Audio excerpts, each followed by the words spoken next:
Hello and welcome to the Bee Shifter Podcast. John Vance here today along with Chris Stewart and Josh Blum, and we will be talking about incident safety in just a moment. I'm coming to you from the AVB CTC. Josh is in suburban Cincinnati and Chris Stewart is in Worcester, Massachusetts. I know Worcester. I didn't say that. I'm in Worcester. Worcester, Massachusetts. Then you're doing a strategic decision-making workshop out there? Yeah, we're actually doing two. We had the first group the last 2 days, and we started session number 2 with another group here. We've got the vast majority are Worcester firemen, and then there's a couple from surrounding agencies in the class as well. So it's been great group. Give an elevator speech, if you will, on what that class is all about for those who are not familiar with our strategic decision-making workshop. So I think the best way to describe that is we're going to take some very specific elements that we teach in the day one. Well, we teach in the online, and then we teach in the day one part of the curriculum. And very specifically, that slide that everybody's familiar with, the strategic decision-making slide, but we kind of surround that with the standard conditions, standard actions, standard outcomes slide. We talk about a deeper meaning of that. And then we really get into the application of the performance improvement model, right? So we bring all those three elements kind of together and then talk about how we use the strategic decision-making model as our decision-making process on the fireground, right? And we center and talk about very specifically, how do we actually do size up? How do we do size up to actually help us determine critical fireground factors, and then connect every other decision that we make on the fireground to that initial and ongoing assessment of the incident conditions and the critical fireground factors. And so that allows us to actually make a reasonable risk management decision that connects the most appropriate strategy. And then we come up with a plan that actually matches the conditions. And maybe one of the critical elements is that it gives the IC1 or IC2, but oftentimes it's IC2 has it from a more prolonged standpoint of ensuring that we are working in the right strategy throughout the entirety of the incident. And that we're actually paying attention to the incident conditions. And if we actually need to change that incident strategy based on the critical factors, things may not be going the way we want them to, that we're able to do that. So we use some case studies from across the United States on firefighter injuries and firefighter fatalities, kind of help drive this home. We evaluate it, kind of a post-mortem, I guess, if you will, for lack of a better term, utilizing strategic decision-making. If we had this incident to run on tonight, how would we make our decisions based on what we know now? And so we end the overall workshop with sets and reps, is leaving them with a tool, a trainable, repeatable system to be able to actually practice decision-making, utilizing the strategic decision-making model as part of their training program. Excellent. And we have a number of those on our workshop calendar right now. Some of them have openings, so you can go to bshifter.com and go over to where our workshops are, and you'll be able to see those dates and either contact Josh if you want to have one hosted at your department. They're booking way out right now, or you can find an open one possibly on our calendar right now. So check that out. Josh, it's been a big week at Blue Card too. A couple of brand new things. We have a brand new CE that's out there. What is that all about? Yeah, so Chris can jump in on this, but he did a lion's share of the work on building it out along with Grant Light. But yeah, we released and pushed out that 8 functions of command for technical rescue. So it's similar to anybody who's done the hazmat program. It's similar to that, and it's really just how do you apply the all hazards Blue Card system to TRT events, and it is not for the tech rescue specialist or somebody riding on a squad or heavy rescue or any of that. Really, it's more about people who are not necessarily trained, and the command component and making good decisions on the front end. So how do you apply the system we use to manage the fireground, we use to manage hazmat, for everything, right? Blue Card is a all hazards management system. So yeah, we pushed that out earlier this week.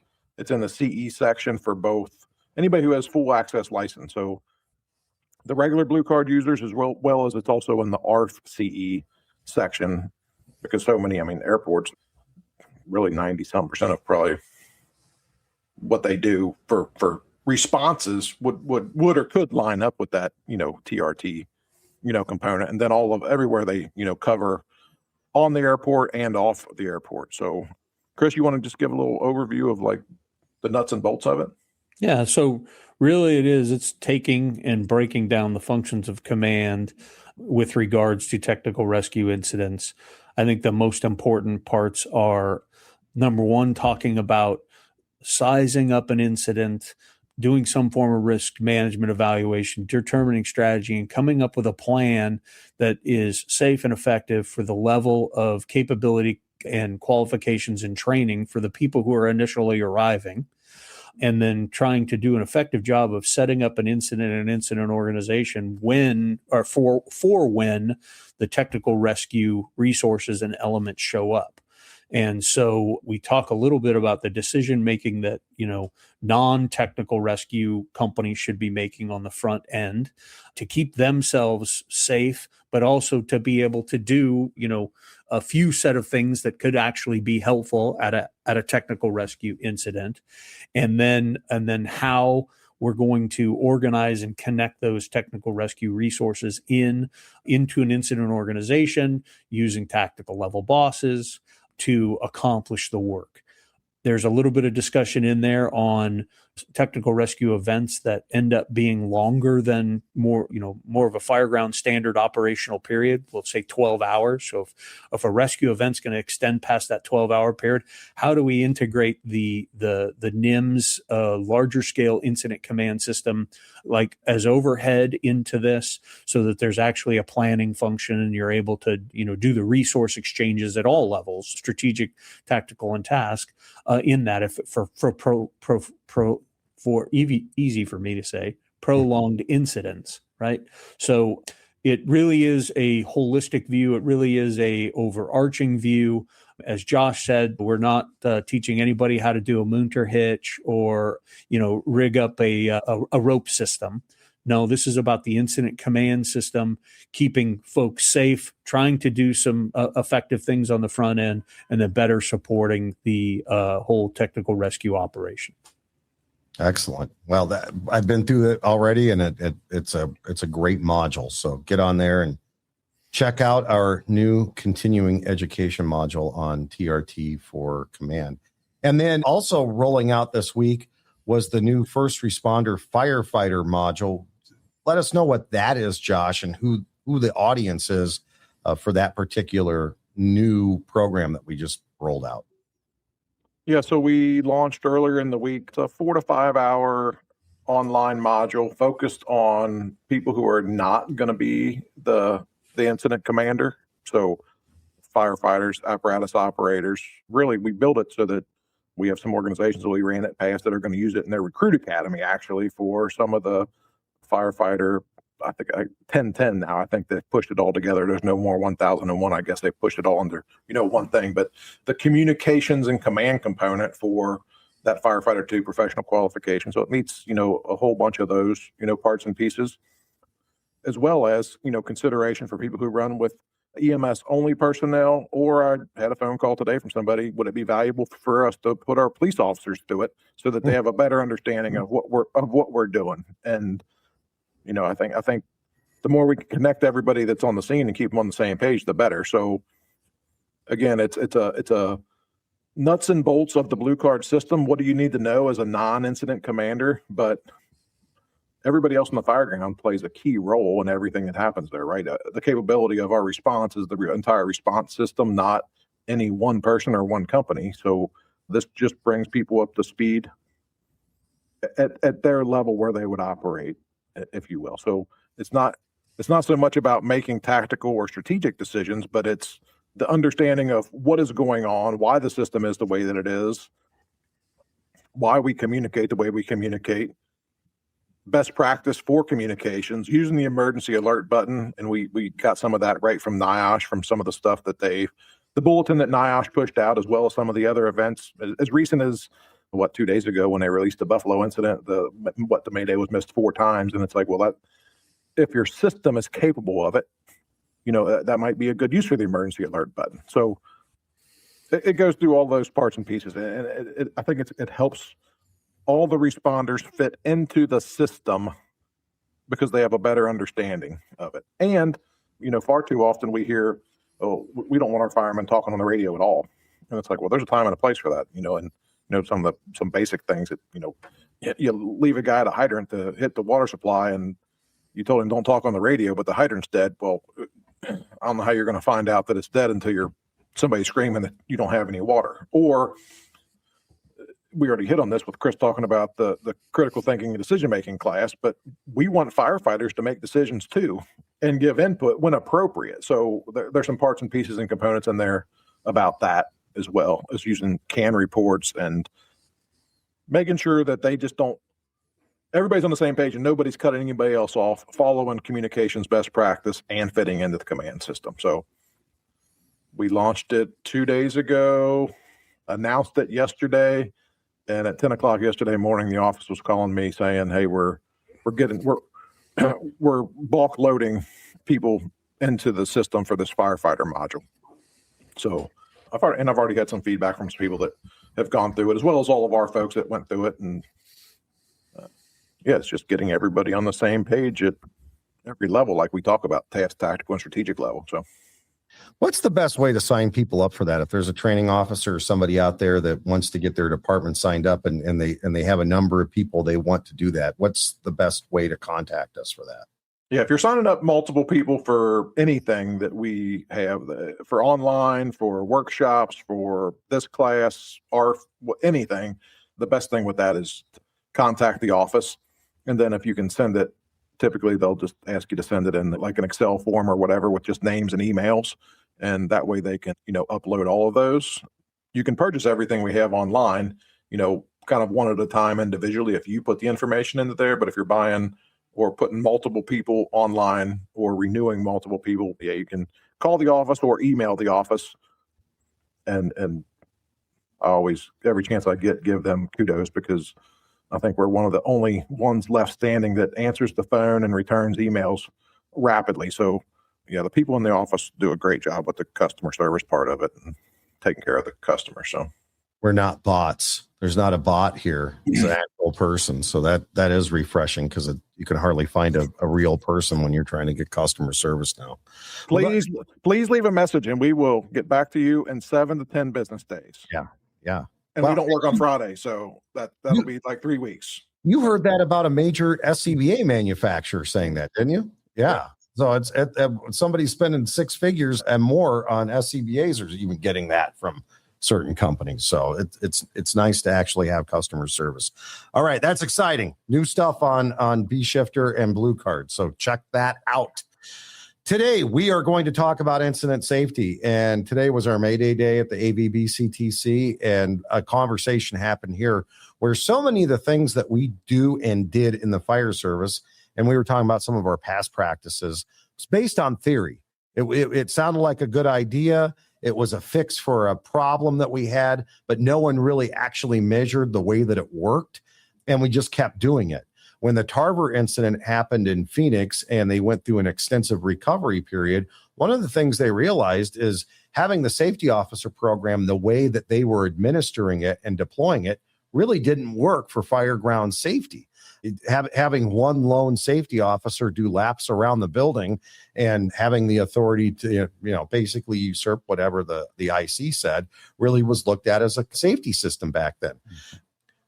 And really, Chris's point and what we wanted to talk about here today is safety is a system, not a position on the fireground. Expand what you mean by that, Chris, and really what this topic is going to mean for us today. Well, I think we kind of have to start with some fundamental, knowledge or expectations about what we're talking about with regards to safety. I think it's important to understand exactly what safety is, right? It's some format of protection from harm, right? If we're going to talk about like the formal definition of safety. And then if we're going to talk about the application of that in any work that's happening in an IDLH environment, and that could be, looked at as, a dangerous type of job, in order to have some effective form of safety, we have to know and understand what we're actually trying to protect people from, right? And so we get a lot of that information, we get a lot of that knowledge from mistakes, from tragedy, from bad outcomes, from things that may have not even ended in tragedy, but it was certainly like, whew, man, that wasn't good. Thankfully, it didn't hurt anybody, but we probably should learn from it.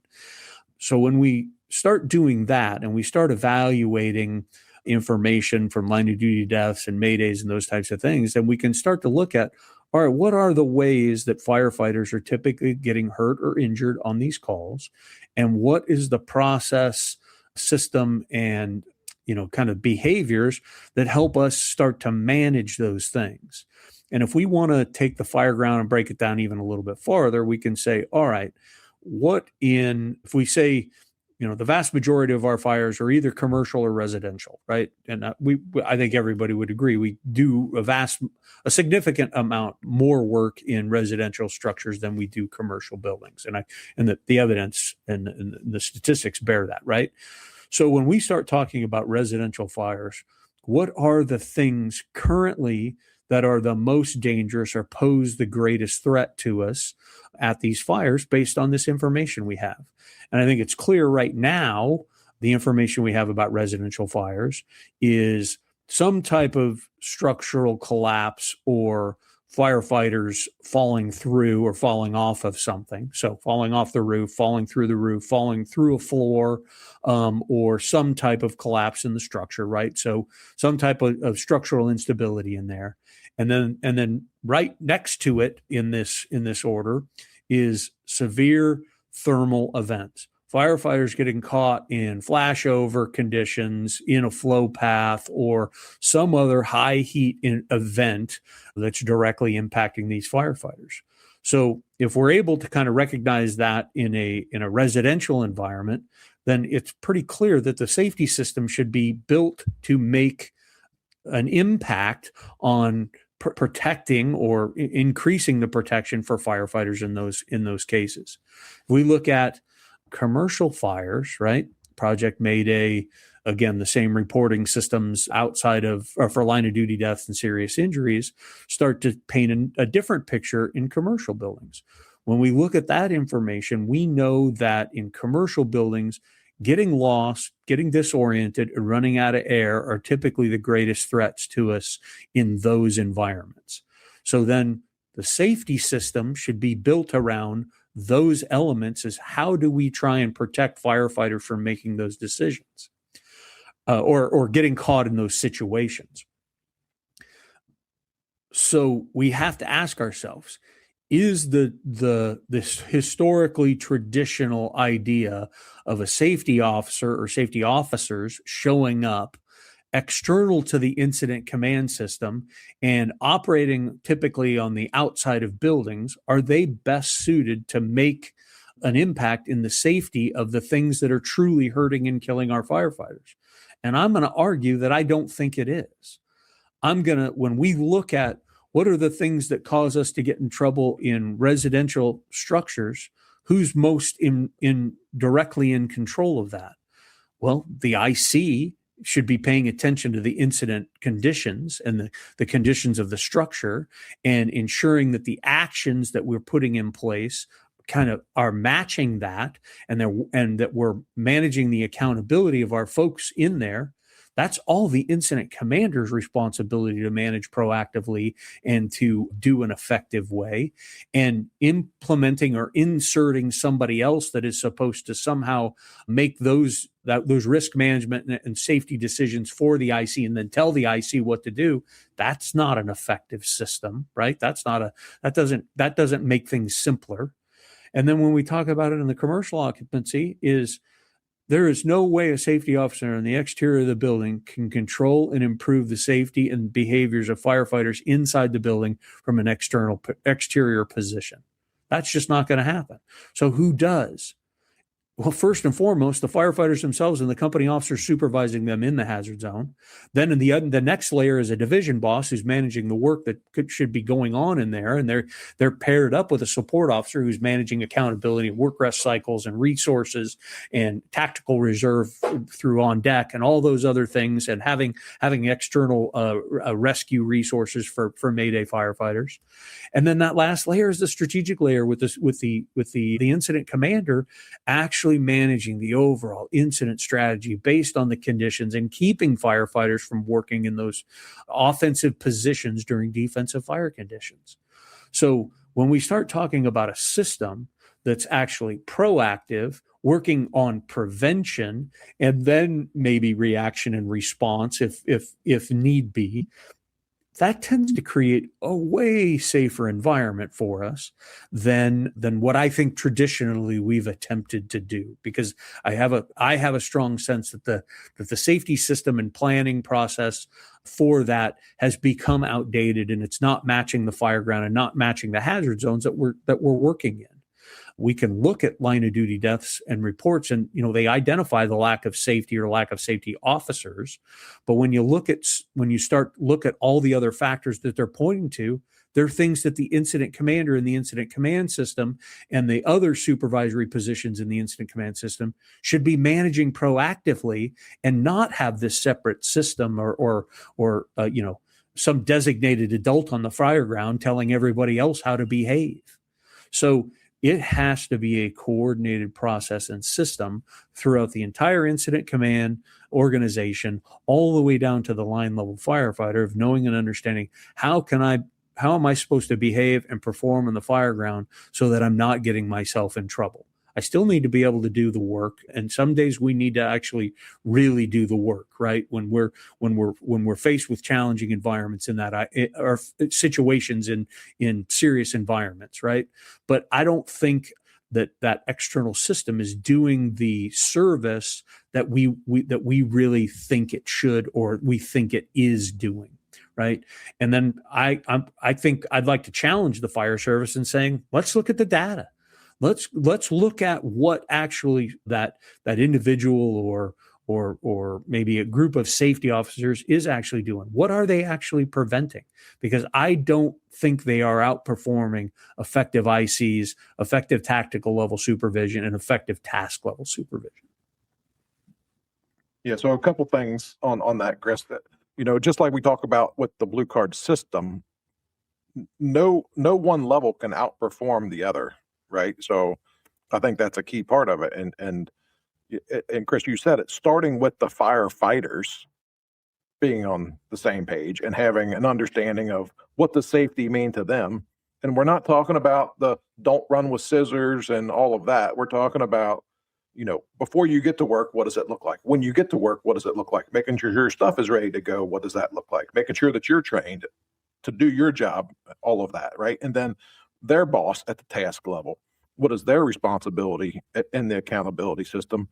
And it just keeps on going. Like you said, the tactical level, there's a different level of responsibilities there, but the people inside can't control outside. The people outside can't control inside, but it comes down back to that system thing of everybody having to be on the same page and have the same expectations and trained the same way. Then not a traditional reactive, hey, there's a power line down in the backyard. Well, everybody who's here saw that, right? And everybody should have a responsibility to, identify it maybe initially, but then everybody knows that it's there. This isn't I'm just here to call out, safety issues.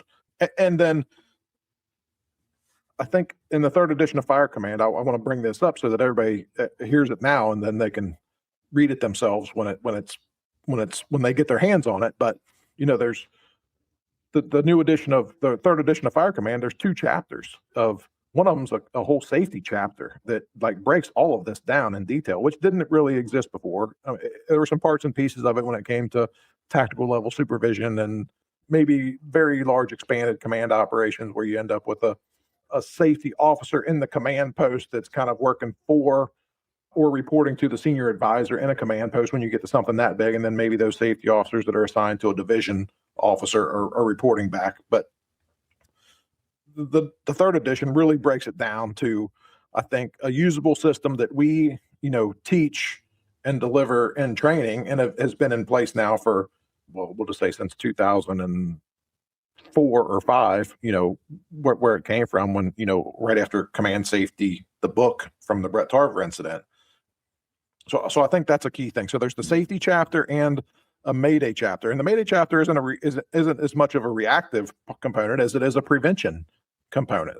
So it's pretty exciting that both of those things are in this book and how it ties to the system. Because when we really look at it, and I'm not going to get into the weeds, but Command Function 1 deployment, is that part of the safety system? And it's like, absolutely it is, because everybody has to realize what's the limitations and capabilities of the people on the response, and how many do you even have to solve the problem? Do you have enough people to do the work, or do you not have enough people to do the work? So when you look at all 8 functions, safety fits into really every single one of those things. It isn't this evil word that some people make it out to be of safety, and we're gonna put pads down everywhere in case you fall so you don't get a bump or a bruise, and and so on, right? It is the entire system capability. So I think that's a important thing to put out there, that it is the blue card system, and really the blue card system is a command system, but it also has safety embedded throughout it if you really understand it. We see NIOSH reports, recommendations from consultants, after action reviews after there's a serious injury or death with a fire department. And we see a recommendation that they need to have an incident safety officer on the scene. And what you guys are saying is simply checking that box and just naming somebody a safety officer, which is done in a lot of jurisdictions because nothing really changes once they get that safety officer. If that safety isn't integrated into our command decisions and the way that the command team is operating on the fireground, it's just going to be somebody playing catch up, or to Josh's point, trying to stop you from running with scissors. So this is an overall integration of the safety, and it's different, right, than a health and safety officer, somebody who might be a 40-hour that's running safety programs for the department. We're talking specifically about safety on fire scenes. Yeah. Yeah, go. Yeah. So I think an important part is, people say, well, Blue Card doesn't have safety officers. And it's like, well, we absolutely do have safety officers, but we actually have a safety system, and we don't have a safety officer. Really, in all of our system, the safety officer or support officer is tied in with a division, as an example. And as written in the book, it's like a pilot and co-pilot. The division boss is the pilot, and the safety officer or support officer is the co-pilot, and they're working together. And both of them are listening to the radio, and they both have a list of job duties and responsibilities. The support officers, they're helping the division boss make better decisions and organize safety in that particular division or that geographic area. But they also have a list of responsibilities that they're just going to take care of themselves, and they'll just report to the division boss if they need to. And if we have Alpha and Charlie, or if we had Alpha Bravo Charlie, or if we had divisions 1, 2, 3, and 4, or whatever, every one of those people would be partnered up, and that support officer is the safety officer. And the math is simple: 2 is better than 1, right? They're working together, and really one person can't do a short list of the 17 or 18 things that happen in a division that they're responsible for. One person is not going to make that happen. So that safety officer or support officer works with the division boss in that geographic area. And in the bigger picture, as an incident would escalate, the incident safety officer, overall safety officer, would likely end up in a car or in the command post as like the 4th or 5th person.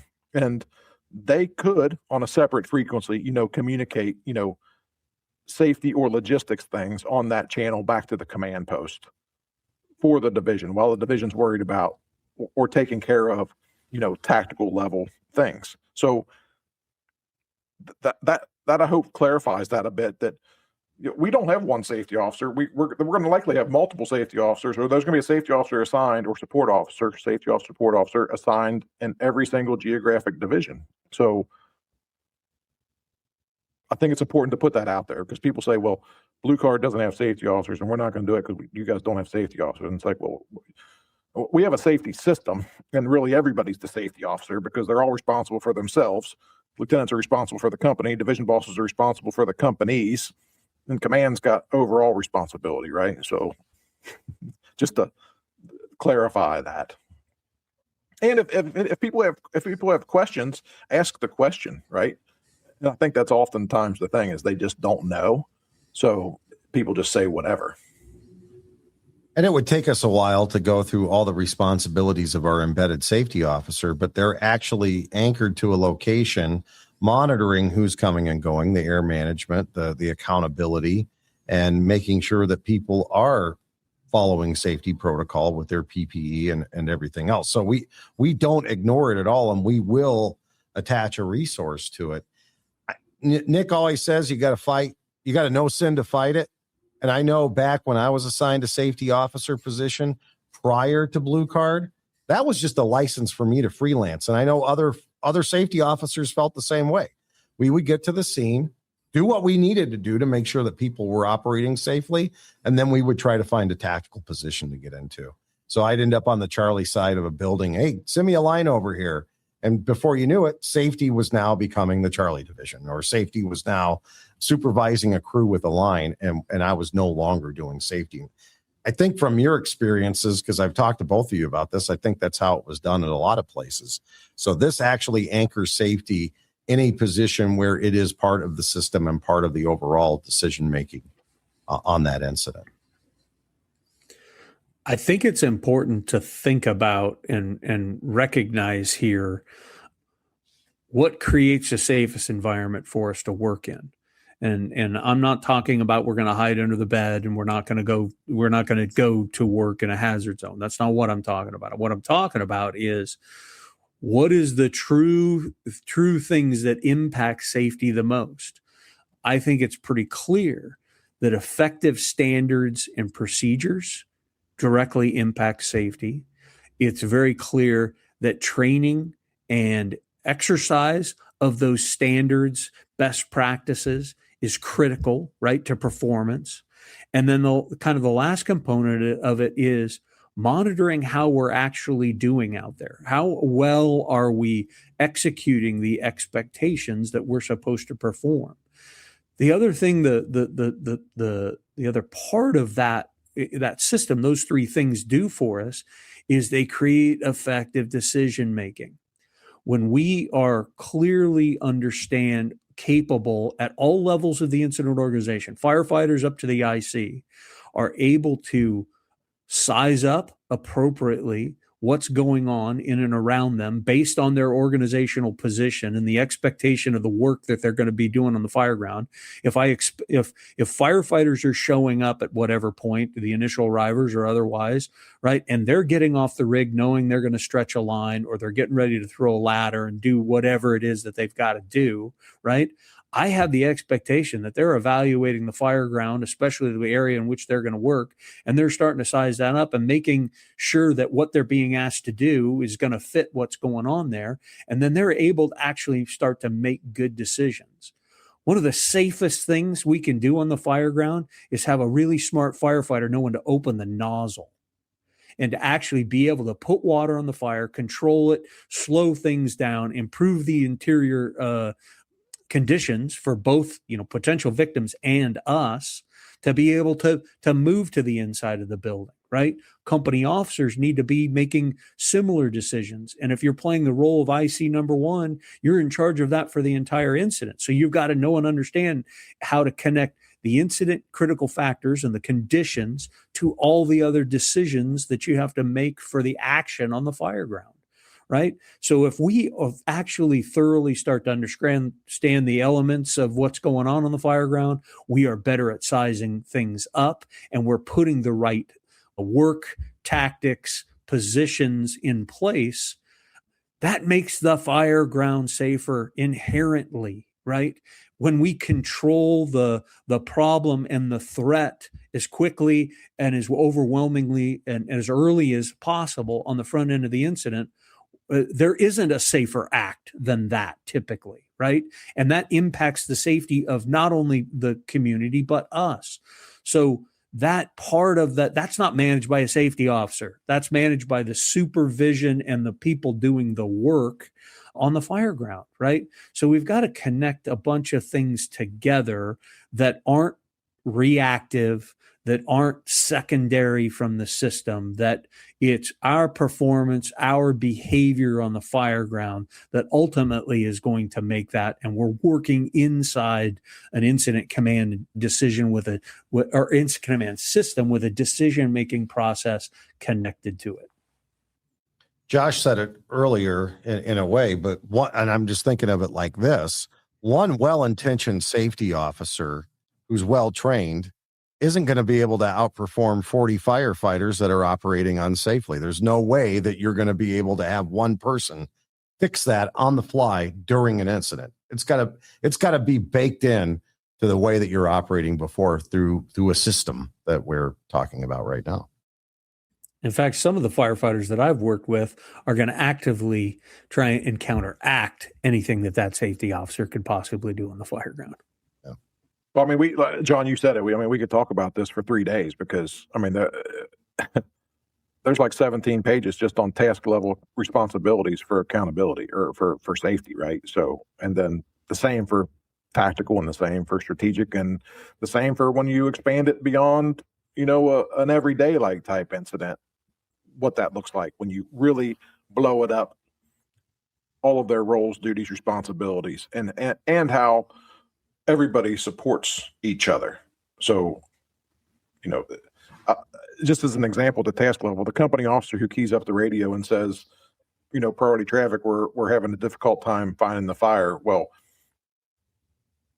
that's a tactical thing, right? And a challenge on the fireground, and the fire's in void spaces. And we know that leads to oftentimes one more transmission like that. And that's like when things start to get a little sideways, right? And if a company officer is trained and keys up for the right reason and says that, for example, like we got zero visibility and we are having a hard time locating the fire, that's telling everybody on the fireground, right? Like, hey, the fire's hidden. It's not showing itself.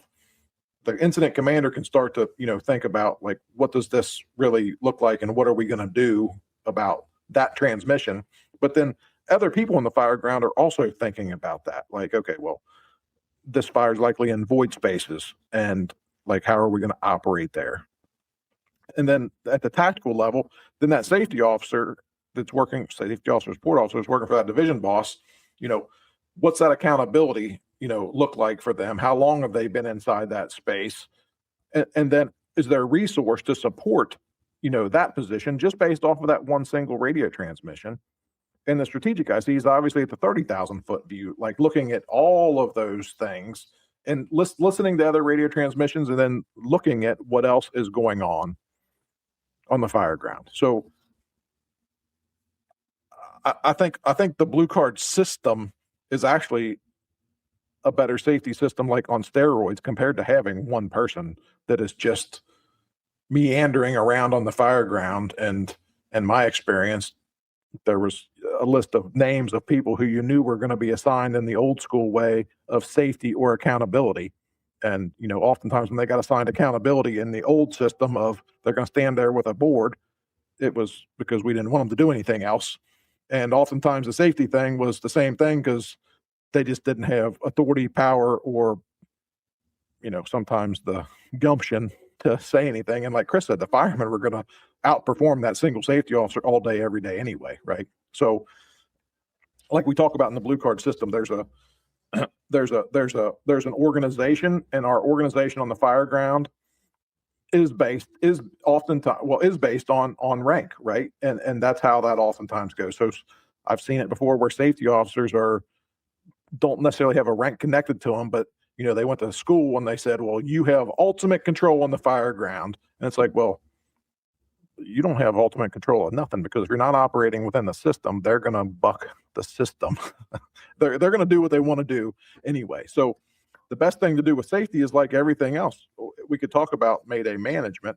Well, we manage Maydays the same way we manage the rest of the incident. We manage safety on the fire ground from before the tones drop until after we leave there, right? And we have all of these safety things that are in place.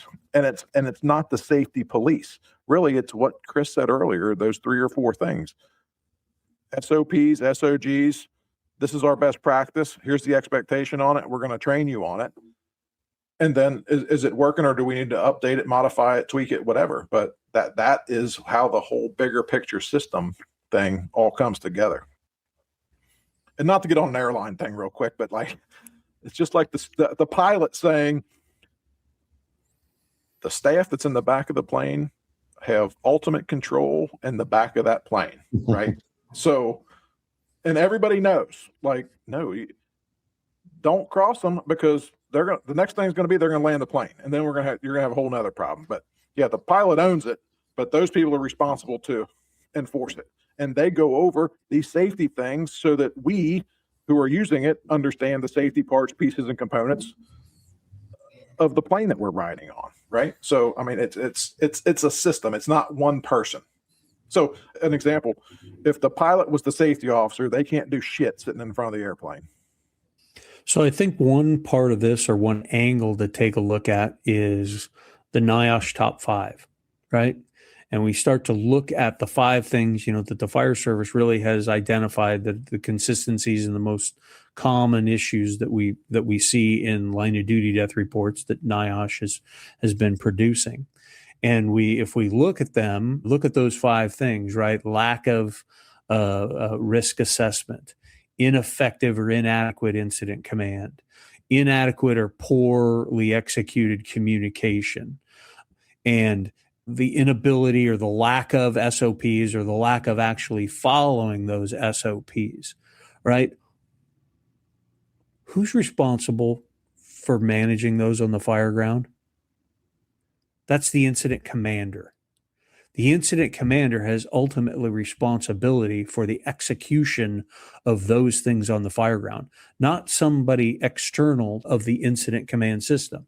The IC does it through an incident organization. The IC does it through assigning position and roles of supervision on the fire ground, whether it's company officers managing companies, division officers managing tactical locations, and then coordinating and managing and training on the communications component that goes along with that.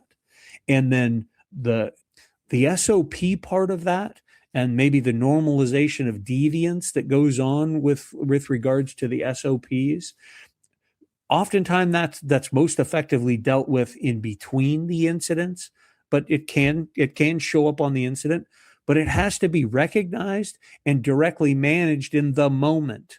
Is, no, these are the things we want to do. If it's something simple as wearing your PPE, buckling your SCBA strap, and operating your equipment effectively, and wearing your mask when you're supposed to, all those things, supervision of those firefighters and those company officers should be managing that.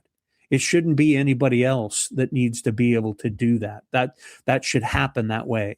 And then the IC can manage the strategic levels of following the SOPs and standards. And if you're not going to follow them, or you're going to freelance, or you're going to do whatever those, you ain't going to work on the fire ground, right? So looking at the problems that we're having, and what are the systems and positions and process that are supposed to fix them or prevent them, oftentimes it falls to the incident command system, it falls to the supervisor's role, and then there's an individual firefighter expectation that I need to manage certain things for myself in order to be able to be safe. And a lot of that has to do with the performance of my work and my behavior.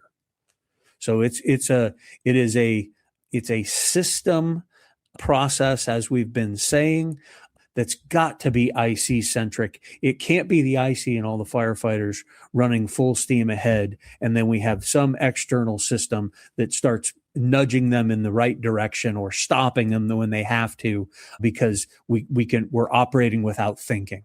That's just not. We're going to go to way more funerals if that's the way we're going to persist in the fire service. Well said.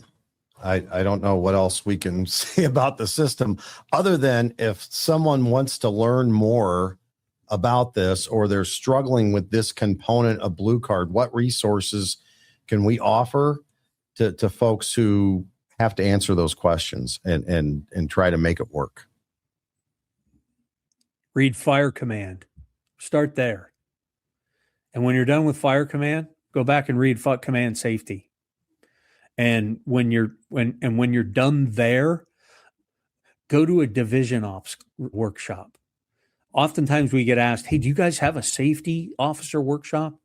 No, but we have a division boss workshop, right? Because the best set of supervision that we can put in is tactical level bosses with that support officer to manage the work and the safety and welfare elements that go along with that. And when you know and you understand that and you can implement that more effectively, you are creating a safer fireground. So, but in essence, that is the safety officer, component of at least the tactical level of the incident command system. And then train strategic level ICs to make better decisions, utilizing strategic decision making, connecting risk management strategy and action decisions on critical factors. That's how we're going to actually impact that, and that all the elements of our system can actually help them do that. All right, folks, before we go, timeless tactical truth.